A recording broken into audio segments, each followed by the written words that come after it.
സത്യം പറഞ്ഞ ഒരു റീ റിലീസ് പടം കണ്ട് ഇത്രയും എന്താ പറയുക ഒരു ഹൈപ്പാവുമെന്ന് ഞാൻ ഒരിക്കലും വിചാരിച്ചില്ല. തുടക്കം മുതൽ from the beginning till the end അടിപൊളി.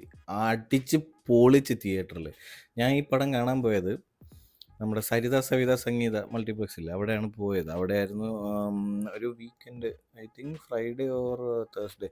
എന്തായാലും ഈ സിനിമ റിലീസ് ചെയ്ത ഫസ്റ്റ് ഷോയ്ക്ക് തന്നെ ഞാൻ ബുക്ക് മൈ ഷോയിൽ കണ്ടപ്പോൾ ഓൺ ദ സ്പോട്ട് ബുക്ക് ചെയ്തു.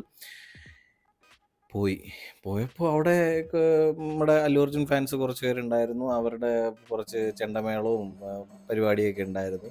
പിന്നെ മെയിൻ അറിയപ്പെടുന്ന കുറേ പേരൊക്കെ അവിടെ ഉണ്ടായിരുന്നു.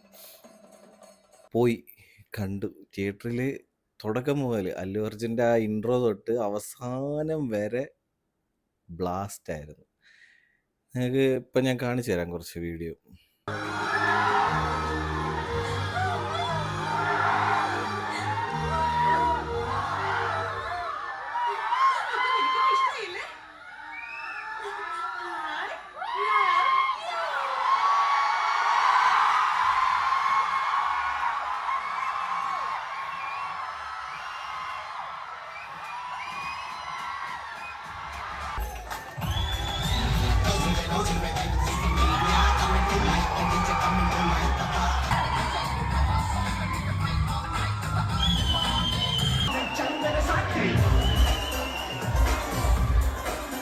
തിയേറ്ററിൽ ഇത്രയ്ക്കും ഒരു ഹൈപ്പ് ഉണ്ടാക്കാനുണ്ടോ എന്ന് ചോദിച്ചു കഴിഞ്ഞാൽ അത് പോയി അനുഭവിച്ചാലേ മനസ്സിലാവുള്ളൂ. ഇങ്ങനെയുള്ള സിനിമകൾ വല്ലപ്പോഴും ഒക്കെ നമുക്ക് വന്ന് കിട്ടാറുള്ളൂ.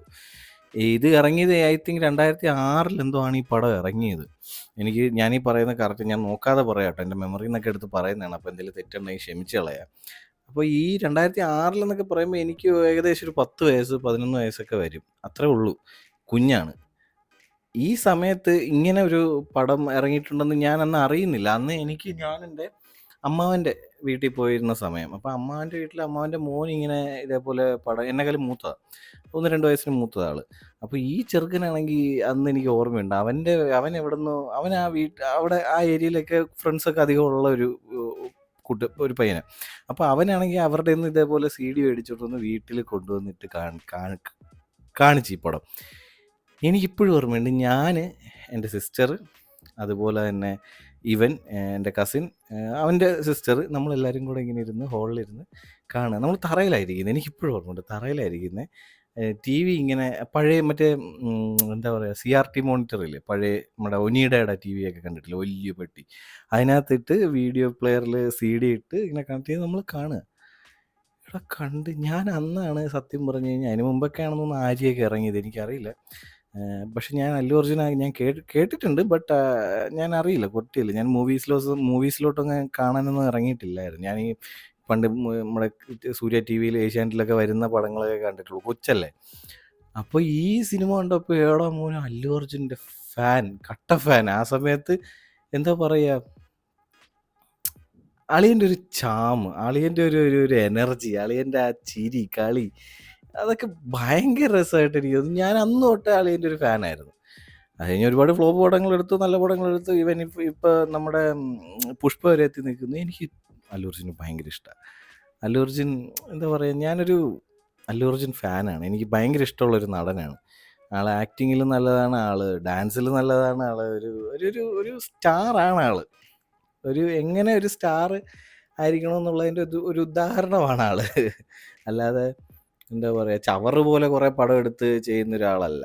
പിന്നെ ആളുടെ അച്ഛൻ അവിടുത്തെ ഒരു മൂവീസിലൊക്കെ ഇൻഡസ്ട്രിയിലൊക്കെ ഇൻഫ്ലുവൻസ് ആയിട്ട് നിൽക്കുന്ന ഒരാളായതുകൊണ്ട് ഒരുപാട് ഓപ്പർച്യൂണിറ്റീസ് ഇട്ട് നല്ല സിനിമകളും കിട്ടുന്നുണ്ട്. അപ്പോൾ ഈ ഹാപ്പി എന്ന് പറയുന്ന ഈ പടം എന്നെ അന്ന് തൊട്ടേ എന്താ പറയുക, ഇതിനകത്ത് ഓരോ പാട്ടാണെങ്കിലും എവിടെ കണ്ടാലും എനിക്കൊരു നൊസ്റ്റാൾജിയ തരുന്നൊരു സാധനമാണ്. അത് ഞാൻ തിയേറ്ററിൽ ഇപ്രാവശ്യം പോയി കണ്ടപ്പോൾ എനിക്കറിയില്ല, ഞാനൊരു 10 വയസ്സുകാരനെ പോലെ അവിടെ ഇരുന്ന് കാണുമായിരുന്നു. ശരിക്കും പറഞ്ഞു കഴിഞ്ഞാൽ എനിക്ക് ഇമാജിൻ ചെയ്യാൻ പറ്റുന്നില്ല ആ സമയത്ത് തിയേറ്ററിൽ ഇത് ശരിക്കും ഉണ്ടാക്കിയ ഓളം എന്താണെന്ന്. അതെനിക്കിപ്പോൾ മനസ്സിലായി. ഇപ്പോൾ വന്നതെല്ലാം ഇക്കാലത്തെ എൻ്റെ പ്രായമുള്ളവരും, അതായത് ആ സമയത്ത് ഞാൻ കുട്ടിയായിരുന്നപ്പോഴുണ്ടായിരുന്ന എൻ്റെ പ്രായത്തിലുണ്ടായിരുന്ന ആൾക്കാരും, അതുപോലെ ഇപ്പോഴത്തെ കുറേ പിള്ളേരും ഉണ്ട്. ഇപ്പോഴത്തെ ഒരു 20s 18 ടീനേജേഴ്സും ഒക്കെ ഒരുപാട് പേരുണ്ട്. അപ്പോൾ അവർക്കൊക്കെ അത് അവരെടുത്തിരിക്കുന്ന രീതി, അവരാ സിനിമ എടുത്തിരിക്കുന്ന രീതി, ആ എൻജോയ് ചെയ്ത് അടിച്ച് പൊളിച്ച് ബ്ലാസ്റ്റ് ആക്കി വിട്ടിട്ടുണ്ട്. ആ സംഭവം എനിക്ക് പ്രായത്തിലെന്നല്ല, ആ ഒരു 2006 കാലഘട്ടത്തിൽ എനിക്കിതൊന്നും അനുഭവിക്കാൻ പറ്റാത്തതിലുണ്ടായിരുന്ന ഒരു സംഭവം ഉണ്ട് ഇപ്പോൾ. ആ സമയത്ത് ഇതേപോലെ തന്നെ ഈ റിലീസ് ഇപ്പോഴൊന്നും അല്ലല്ലോ ഇറങ്ങി തുടങ്ങിയത്. നമ്മുടെ റിലീസ് ഇപ്പോൾ എനിക്ക് തോന്നുന്നു ട്രെൻഡായി തുടങ്ങിയത് നമ്മുടെ രാവണപ്രഭുവും നരസിംഹവും ഒക്കെ ഇറങ്ങിയ സമയത്താണെന്ന് തോന്നുന്നു. കഴിഞ്ഞ വർഷം രാവണപ്രഭു ഇറങ്ങിയില്ലേ, അത് ഞാൻ പോയി കണ്ടു. കഴിഞ്ഞ വർഷമാണ്, ഈ വർഷം ആദ്യമായിരുന്നു. ഞാനത് പോയി കണ്ടായിരുന്നു. നമ്മുടെ കവിത തിയേറ്ററിലായിരുന്നു, എറണാകുളത്ത് കവിതയിലായിരുന്നു, സെൻട്രൽ സ്ക്വയറിൻ്റെ അടുത്തിരിക്കുന്ന കവിത. അവിടെ പോയി കണ്ടപ്പോൾ അത് ഞാൻ ബാൽക്കണിയിൽ ഇരുന്നാണ് കണ്ടത്. ആക്ച്വലി താഴെ ഇറങ്ങി അവരുടെ ഡാൻസ് ഒക്കെ കളിച്ച് കാണണമെന്നുണ്ടായിരുന്നു. ബട്ട് അത് പിന്നെ ഈ രാവണപ്രഭുവിൽ പിന്നെ കാണിച്ചൊരു കോമഡി എന്ന് വെച്ച് കഴിഞ്ഞാൽ, ഈ അതിൻ്റെ സൗണ്ട് BGM ഒക്കെ കുളമാക്കി അവർ. പഴയ BGM എന്തോ റൈറ്റ് കിട്ടാത്തതോ ഇവരുടെ കാസറ്റ് ചേർത്തി പോയത് എന്താണെന്ന് അറിഞ്ഞുകൂടാ, ആ BGM കുളമാക്കി വെച്ചിട്ടുണ്ടായിരുന്നു. പക്ഷെ ഇതിൽ ആ പരിപാടിയൊന്നുമില്ല. 4K വെർഷൻ ആയിരുന്നു റിലീസായത്. അല്ല, 4K അല്ലെന്ന് തോന്നുന്നു. ആ സാധനം തന്നെ സെയിം എടുത്തങ്ങ് ഇടുമായിരുന്നെന്ന് എനിക്ക് തോന്നുന്നത്. ആ പ്യോർ ആ പടം എന്താണോ അത് തന്നെ, വേറെ ഒന്നുമില്ല. പിന്നെ എനിക്ക് മനസ്സിലായ വേറൊരു കാര്യം, ഖാദർ ഹസൻ. ഞാൻ പുള്ളിയെ കണ്ടു കേട്ടോ. ഞാൻ ഇൻ്റർവെല്ലിൽ കഴിഞ്ഞിട്ട് ഇങ്ങനെ തിയേറ്ററിൽ എല്ലാവരും കയറി വന്നിരുന്നപ്പോഴാണ് ഞാൻ ഇൻ്റർവെല്ല് കഴിഞ്ഞിട്ടാണ് ഞാൻ പുറത്തോട്ടൊന്ന് ഇറങ്ങിയത്. പുറത്തിറങ്ങി ജസ്റ്റ് ഒന്ന് ഇറങ്ങി ഒരു കോഫി മേടിക്കാനായിട്ട് ഇറങ്ങിയപ്പോഴേക്കും ഒരു പുള്ളി അവിടെ നിന്നിട്ട് നോക്കി ചിരിച്ചുകൊണ്ടിരിക്കുന്നത്. ഞാനും ഇങ്ങനെ ചിരിച്ച്. അപ്പോൾ എനിക്ക് മനസ്സിലായില്ല ഇത് ഖാദർ ഹസനാണ്. കാര്യം ഞാൻ ആളെ കേട്ടിട്ടേ ഉള്ളൂ, ഖാദർ ഹസൻ. പുള്ളിയുടെ ഇൻ്റർവ്യൂസും ഇതൊന്നും ഞാൻ കണ്ടിട്ടില്ല. ഈ ഒരാളിങ്ങനെ നോക്കി ചിരിക്കുന്ന, ഒരു തൊപ്പിയൊക്കെ വെച്ചൊരു കുഞ്ഞു മനുഷ്യനെ നോക്കി ചിരിക്കുന്നത്. ഞാനകത്ത് വന്നിട്ട് ഈ സിനിമ കണ്ടു കഴിഞ്ഞ് ഞാൻ ഈ ഖാദർ ഹസൻ്റെ ഒക്കെ അവിടെ യൂട്യൂബിൽ എവിടെ ഞാൻ ഒരു വീഡിയോ എന്തോ കണ്ടപ്പോഴാണ് ഈ പുള്ളിയായിരുന്നു അവിടെ നിന്നിരുന്നത്. എനിക്ക് മനസ്സിലായില്ല. ഞാൻ നോക്കിയപ്പോൾ വേറെ ആൾക്കാരൊക്കെ വന്നിട്ട് നല്ല മൂവിയാണ് കേട്ടോ എന്നൊക്കെ പറയുന്നുണ്ട്.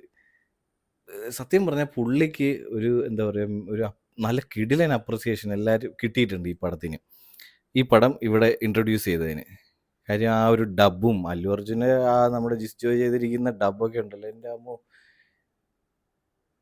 ജിസ് ജോയ് ഇല്ലായിരുന്നെങ്കിൽ ഈ അല്ലു അർജുൻ ഇവിടെ ഇങ്ങനെ നമ്മുടെ മല്ലു അർജുൻ ആവുമായിരുന്നു എനിക്ക് തോന്നുന്നില്ല. ഒരു ഒരു ഒരു അതൊരു സംഭവമായിരുന്നു കേട്ടോ, ആ സൗണ്ട്. അതിന് ഖാദർ ഹസനാണ് നമ്മൾ അപ്രിഷ്യേറ്റ് ചെയ്യാൻ. ഞാൻ ഈ ജിസ് ജോയുടെ ഒരു ഇൻ്റർവ്യൂവിൽ കണ്ടിട്ടുണ്ട്, ഈ ഖാദർ ഹസൻ വിടത്തില്ല. പുള്ളി വിടത്തില്ലെന്നാണ് പറയണത്. ഡബ്ബ് ശരിയായി പെർഫെക്റ്റ് ആക്കിയേ വിടുള്ളൂ എന്നാണ് ഞാൻ കേട്ടിട്ടുള്ള ഒരു ഇൻ്റർവ്യൂവിലൂടെ കണ്ടിട്ടുണ്ട്. അങ്ങനെ നല്ലൊരു മെമ്മറി, പഴയ നൊസ്റ്റാൾജിയും പഴയ എന്താ പറയുക. ഞാൻ ഈ പടം കുറേ നാൾക്ക് മുന്നേ പിന്നെ ഒന്ന് റീവാച്ച് ചെയ്തിട്ട് ഇപ്പോഴാണ് പിന്നെ കാണുന്നത്. കുറേ നാളെന്ന് പറഞ്ഞാൽ കുറേ നാൾ ടി വിയിൽ എന്തോ കണ്ടതാണ്. പിന്നെ ഞാൻ യൂട്യൂബിലൊന്നും കണ്ടിട്ടില്ല. പിന്നെ ഇപ്പോഴാണ് ഈ പടം കാണുന്നത്. അപ്പോൾ ഓരോ സിനിമ വരുമ്പോൾ എനിക്ക് ആ പഴയ നൊസ്റ്റാൾജി അടിക്കുക. കാര്യം ഞാൻ ഈ കൊച്ചിയിൽ ഈ പടം പിന്നെ കിരണിലോ സൂര്യയിലോ എവിടെയോ വന്നു, ടി വിയിലൊക്കെ വന്നിട്ടുണ്ട്. അപ്പം ഞാനിരുന്ന് കണ്ടപ്പോൾ എപ്പോഴും ഇരുന്ന് കാണും ഈ പടം. വീട്ടിലേക്ക് ഇരിക്കുമ്പോൾ സിനിമ വരാണെങ്കിൽ എന്തായാലും കാണും. ഐ തിങ്ക് ഇത് സൂര്യയിലായിരുന്നു തോന്നുന്നു വന്നിട്ടുള്ളത്. എനിവേ, എന്തായാലും അതൊരു വണ്ടർഫുൾ എക്സ്പീരിയൻസ് ആയിരുന്നു. നമ്മുടെ രാവണപ്രഭുവിന് കിട്ടിയ എക്സ്പീരിയൻസിനെക്കാളും, കാര്യം രാവണപ്രഭുവിന് എനിക്ക് താഴെ അവിടെ നിന്ന് എൻജോയ് ചെയ്യാൻ പറ്റിയില്ല. ഞാൻ ബാൽക്കണിയിൽ ഇരുന്നാണ് കണ്ടത്. ബട്ട് ഇതങ്ങനെയല്ലായിരുന്നു. ഇത് വേറെ തന്നെ. കാര്യം ഓരോ പാട്ടും വരുമ്പോഴും ഓരോ ഫൈറ്റ് വരുമ്പോഴും അളിയൻ്റെ ഡയലോഗ് വരുമ്പോഴും വാവ്, എന്തുമായിരുന്നു എനിക്ക് മനസ്സിലാവുന്നില്ല. അങ്ങനെ കാണണം എല്ലാവരും. ഇതിപ്പോൾ ഈ തിയേറ്ററിലിരുന്ന എല്ലാവരും ഈ പടം കണ്ടിട്ടുള്ളതാണ്. പക്ഷെ അതൊരു ബ്ലാസ്റ്റ് മൂഡായിരുന്നു അതിനകത്ത് എല്ലാവരും കൂടെ. ഞാൻ ഈ നേരത്തെ പ്ലേ ചെയ്ത വീഡിയോ കാണുമ്പോൾ നിങ്ങൾക്ക് എല്ലാവർക്കും മനസ്സിലാവും എന്തോരം വൈബായിരുന്നു. എന്തായാലും വൈബ് ഒരു എക്സ്പീരിയൻസ് ആയിരുന്നു അത്.